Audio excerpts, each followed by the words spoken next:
Historia, Vivez l'Histoire, un podcast écrit et raconté par Virginie Giraud. Nous sommes au 36 quai des Orfèvres, à Paris, en 1991.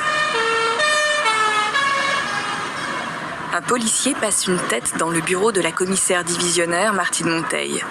Cette fille et petite fille de policier à la crinière de Lyon est la première femme à la tête de la brigade de répression du proxénétisme. Commissaire, je crois que Madame Claude a repris du service. La commissaire plisse les yeux dubitative. Vous croyez ? Mais quel âge elle a maintenant, cette dame ? Pas loin de 70, répond le flic musclé. Bon, si vous êtes sûr de votre coup, menez une investigation. Pendant plusieurs semaines, un petit appartement discret du Marais est mis sur écoute.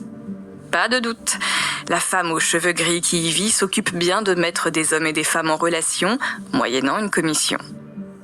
Les policiers en planque ont même surpris une de ces conversations avec une nouvelle recrue, une ancienne danseuse du Crazy Horse.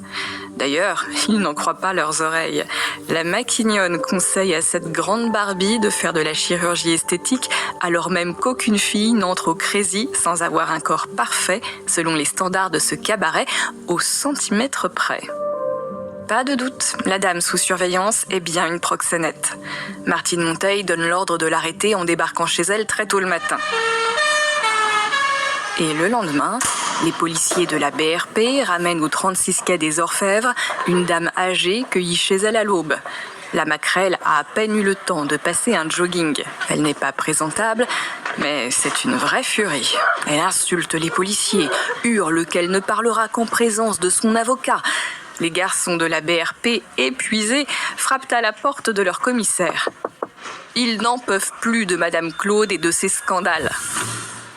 La commissaire Martine Monteil n'est pas du genre à rigoler. Si ces gars ne sont pas capables de gérer une femme de 68 ans, c'est elle qui va lui remettre les pieds sur terre. Qu'on lui emmène cette fameuse Madame Claude dans son bureau. Je suis Virginie Giraud, je suis historienne et vous écoutez le podcast Historia.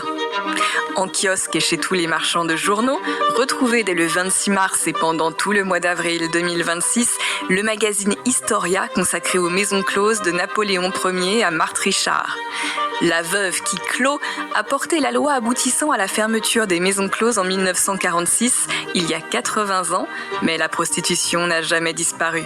Elle a seulement changé de forme. Je vais donc vous raconter l'histoire de la plus célèbre proxénète de la seconde moitié du XXe siècle, Madame Claude. Elle a eu pour clients les hommes les plus puissants du monde.